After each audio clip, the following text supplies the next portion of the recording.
Hey y'all, out here at Good Guys PPG Nationals 2014, and I've got the top 5 street machines of the year sitting in front of me. And the coolest thing is the Ridler winner, the '64 Riviera, was here, and JF has agreed to do an interview with me, the builder and the owner of the car. How cool. So anyways, let me get the camera turned around, we'll run them down, and we'll find out a little more about this car. Jeff, how are you, brother? I'm good. How you doing, Scotty? Not too bad. Been a heck of a year for you, hasn't it? It's been busy so far, for sure, yeah. Tell me, I've always wanted to ask, what is that? I mean, you put 6 years into getting there, right? I did. And so what was that like the night after you got home and the show was, you know what I'm saying, all that excitement was gone and you got to be by yourself and just think, I've reached my goal? It's hard to describe. It's a journey that I don't think most people understand yet, because it sort of hasn't come out. Most of these cars get built by an owner and a builder, somebody with a lot of money and somebody who has some skill that can create the product so that somebody's got something very unique, and both get to cherish from that in the end. To the point of that, I'm the first builder in 30 some odd years that's actually got the builder's trophy and the owner's trophy. Holy smokes. Yeah, it seems pretty cool, but it does come with a lot of load. I got home and all of the enthusiasm, all the momentum meant that a lot of people were willing to help me. And the problem now is just sort of giving back to those people, whether it's financially or hours that I owe or anything like that. So you get home and you're wore out, and you've won this big award, and you're on top of it, really. Sure. But there's still that reality where you've got to pay your dues. Yeah. And you know. Well, now this ain't your first hot rod you built. No, it isn't. You've had a grade 8 winner before, yeah, right? Absolutely, yeah. How long have you been doing this? I've been at it probably professionally for 12 years. Yeah, so it's still, I'm a young builder in this industry for sure. Yeah. I'm a young builder to have won the award. Right. Yeah. And tell me, what's the name of your shop? JF Customs. And where are y'all out of? We're in British Columbia, Canada. How cool is that? Yeah, it's pretty all cool. My Canadian subs. I ran the Canuck down for you, didn't I? So tell me, everybody wants to know what's been done to this car. I don't think you can describe that in a few moments, but if you're looking, sort of starting front to back, the car is a Riviera nose. It's Riviera fenders that I basically cut apart, kept the original shape of them, but handmade all the panels to make them look different. You can see the Corvette louvers on the fenders. The wheel arch has been moved forward 3.5 inches, moved up 1 inch, just to allow the wheel well to be a little bit bigger for the larger tires. The roof's off a completely different car. The roof and the rear window are actually 1971 boat tail Riviera, giving the car a real, Corvette look. So the Buick never made a Riviera with this front end and that rear end? No, they never did. And the cars are basically a decade apart out of the studio. They were both designed under Bill Mitchell, who's a fantastic builder, a designer in GM over the 60s. He also designed the split window Corvette. And this is sort of a rendition of what Buick would have done. I call it a concept custom. What would Buick have done if they peeked over the window in '63 and saw a '63 split window and thought, we need a 2-seater sports coupe? Right. Right? So conceptually, it's believable that Buick would have also wanted to get into that market. The Riviera was a car that, according to Bill Mitchell, he wanted to base somewhere between a Rolls-Royce and a Ferrari. That's a weird combination. It is a weird combination, and now you're looking at this car and you can understand maybe more of what's going on here. It has my interpretation of a Ferrari, a modern day Ferrari, with the hole in the hood for the air, and the diffuser, and the diffusers in the rear, and the styling on the wheels is very particular to Ferrari and high-end supercars, if you will. Right. And then when you get the camera inside, you'll see that the leather is that of a really, really luxurious car. So we didn't fall short on either of those ends of it, and it's just my take on the whole thing. Well thought out. Did you think before you got started, did you, obviously you had some idea. It was 6 years ago, right, to this day, that I was in Columbus with a station wagon that I built that was a grade 8 car, and I decided I want to be part of this street machine movement. And I thought at that time I could do a car in 3 years. I wanted to come here and compete for this very event, for this award. I wanted a really strong car, but I didn't want another '69 Camaro. Because I'm a customizer at heart, I really wanted to play with shapes and blend something and do something that was really off the charts. I doubled my time. I was 6 years building it, but I'm very proud of what we were able to do. We got let's walk around while we talk about it. Yeah. So it took 6 years to build, or that was just when you got the idea to when you rolled it out? No, I went home and started working on it the next day. So yeah, it took 6 years to build. And you say you do a lot of this yourself? Yeah, I do all the metal work. I do all the painting. I have great help that came on this one. This is not a journey that I did alone. I am able to put my hands in every little facet of it. So when we get caught up in some fiberglass stuff, I get involved. When we get caught up doing a bit of the body work, and I get involved. When it comes time to paint them, I do that. What color is that? You know, they're going to want to know, and it's funny because it doesn't photograph well, but it's what I wanted to start with was school bus yellow, and I just wanted to put a little pearl into that so that it wasn't a really bright yellow. Right. It always shows up bright in pictures, but it really is a little bit more drab, and you'll attest to that from sitting here. But then the pearls just sort of set it off. I never noticed the pearl until you just mentioned it, and under these lights you can see them. They're more noticeable when you're outside, and that's the key with the pearls. And you fooled me, of course, in Detroit. Like I was telling you, I was like one of the first people to see this thing come off the truck, and I automatically thought it was mid-engine. But you've got the turbos back there. Correct. Yeah, I wanted a mechanical component. There's a panel that comes off, and it kind of gives you a sneak peek at the turbos. I just wanted something mechanical in the back. It led to a bunch of plumbing and some really intricate design work and engineering in the back. It led to this strange pipe that goes down the dash, which everybody asks about, and I think it's a neat piece. It's interesting being inside it. It's very noisy when it's under boost, but that's, I mean, does it get hot? No, doesn't get hot. No, no, it doesn't get hot. But I man, can handle the noise. The noise is just like music to your ears, so that's not a big deal. Oh man, and the center exhaust. Now all that stuff you made too, like all these lenses. Yeah, actually, this stuff's all made by Mike Curtis, who's standing right beside me. Mike, how are you, brother? Yeah, Curtis Speed. Say hi. Good, brother. He'll explain to you what happened here. I mean, this just kind of got carried away. You started out thinking center exhaust was cool, which I agree with, right? Yeah. And then you decided, well, everybody puts it down at the bottom. Let's stick it right here in the middle. No, well, he told me where to put it. I just designed it how I thought it should be. I got you. Is that done? I mean, how do you do that? CNC machine or something? Yeah, it's all CAD designed and then cut on CNC machines. Cool. We did the exhaust, the tail lights, the gas cap, the grill, park lights, a couple of little pieces. And the little vents and the lights, do they do anything? They still get the street machine look? Yeah, no, they're just to let some air out of the exhaust. I'll show you what happens here, and you'll understand. All right.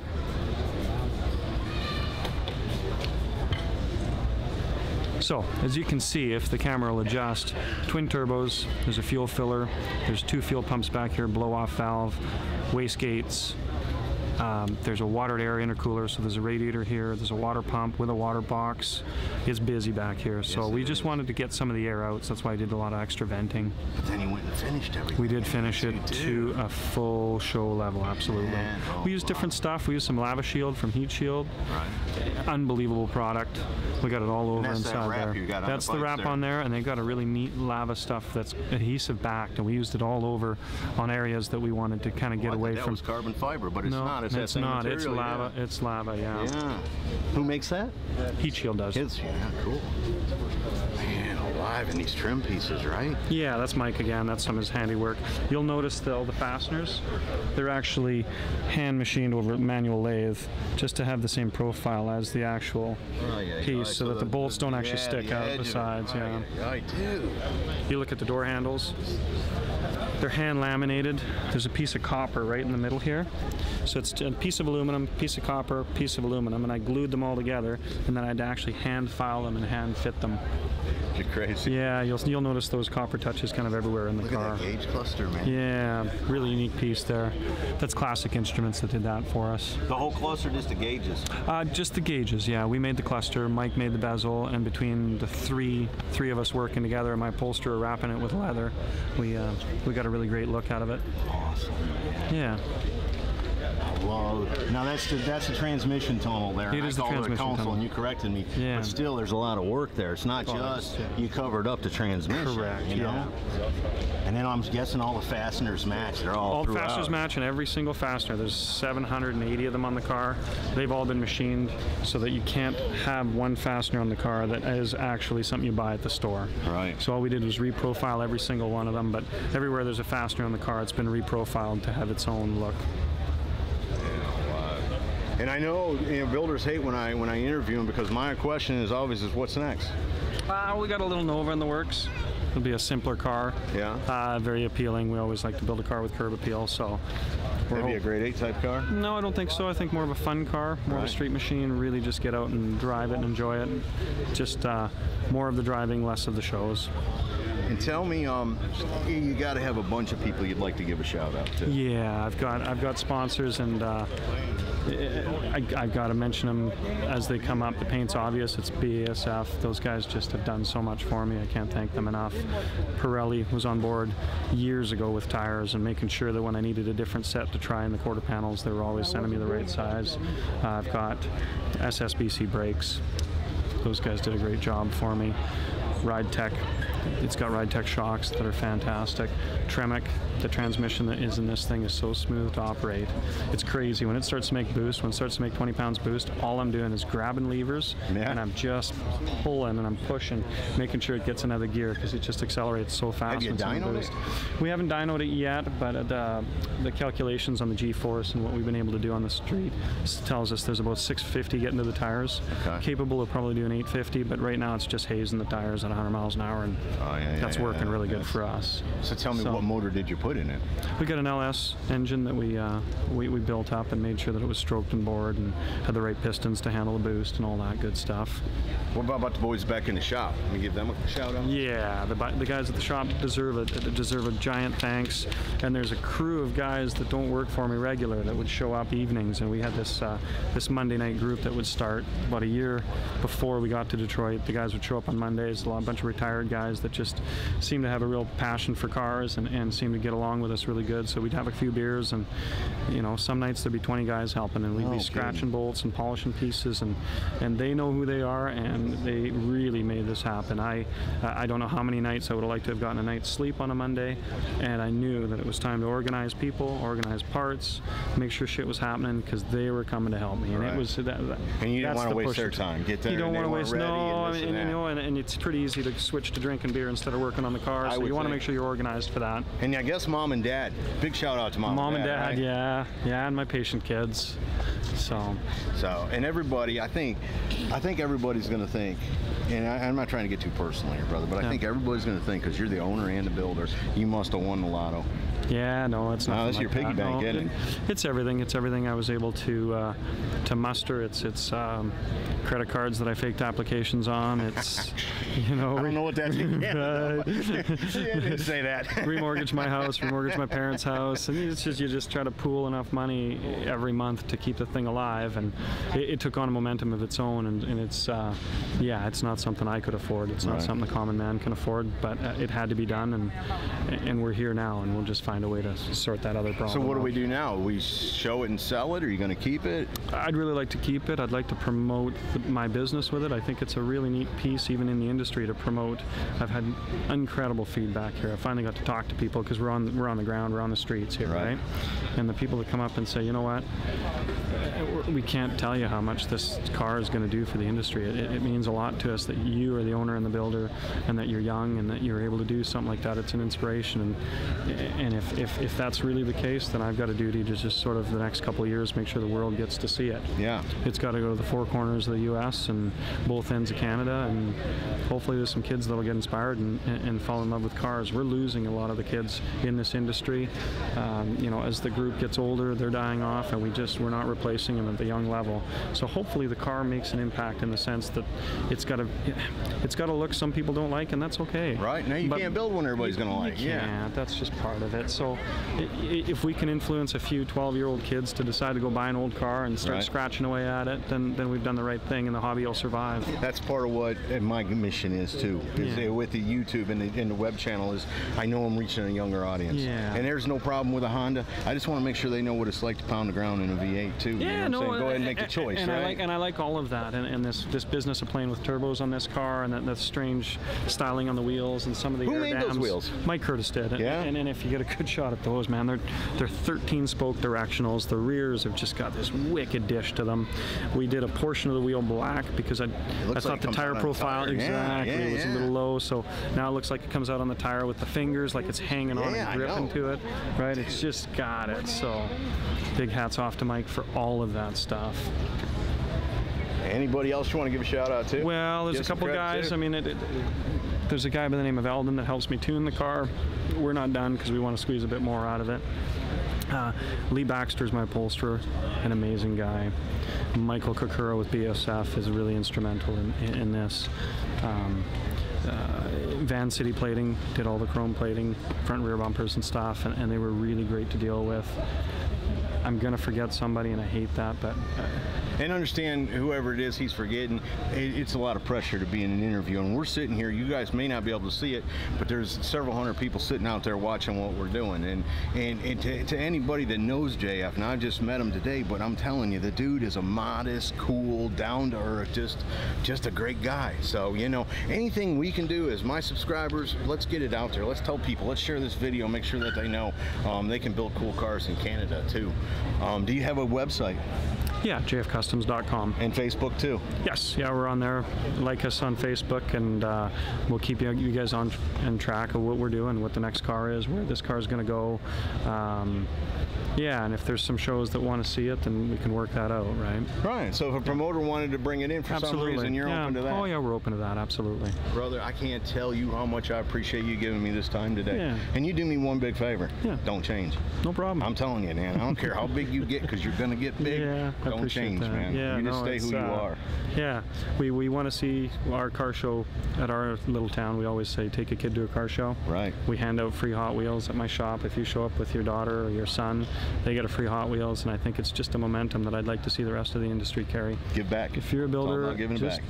buy $50 worth of Hot Wheels, leave them in the office, and pitch them at a kid every time they come in, and make them remember that experience of visiting a hot rod shop with their parents, and maybe we'll save this industry and get another 50 years out of it. Because right now the go-go's are the big thing around here. Yeah. Yeah, I know. Right? No. So, and it's something I've been raised around too, and so I don't want to see it go away. Yeah, no, it's a beautiful industry. It's a beautiful sport, and I think a car like this shows that, you know, maybe being brave's going to be okay, right? Right. Maybe you got a crazy little idea in your head, and if you pull it off and you make the effort to do it right. A lot of it has to do with confidence, right? Maybe, you didn't care. I've talked to you, and I've said this or that to you, and you're like, I don't care. It doesn't matter to me. So when you rolled into Detroit, you probably thought to yourself, you know what? Some people are going to despise this car. They're not going to like it. Yeah, I painted it yellow. They're not going to like it. They're going to like how the turbos run through the car. Yeah. But at the end of the day, this is what you wanted to do. This is what I wanted to do. And it proved a win. And I unloaded it out of the truck, and one of my good friends flew there to meet me from a different part of Canada, and he flat out said, screw them if they don't get it.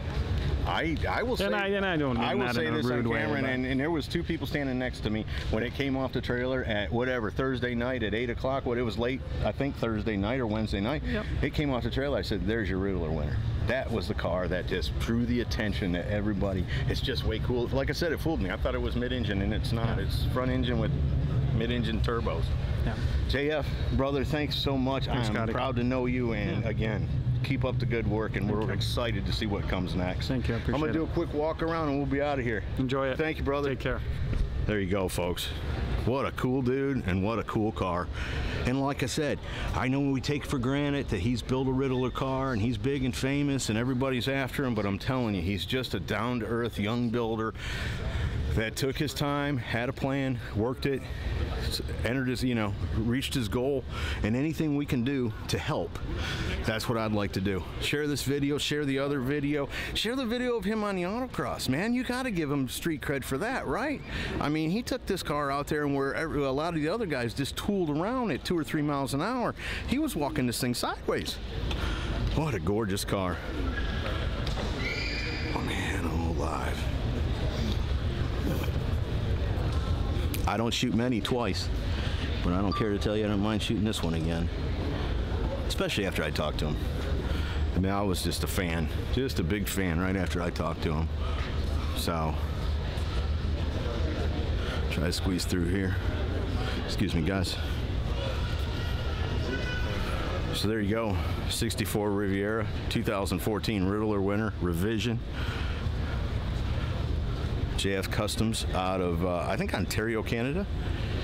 From the good guys, PPG Nationals in Columbus, Ohio, 2014. Hope you all enjoyed this one. I enjoyed shooting it. See ya!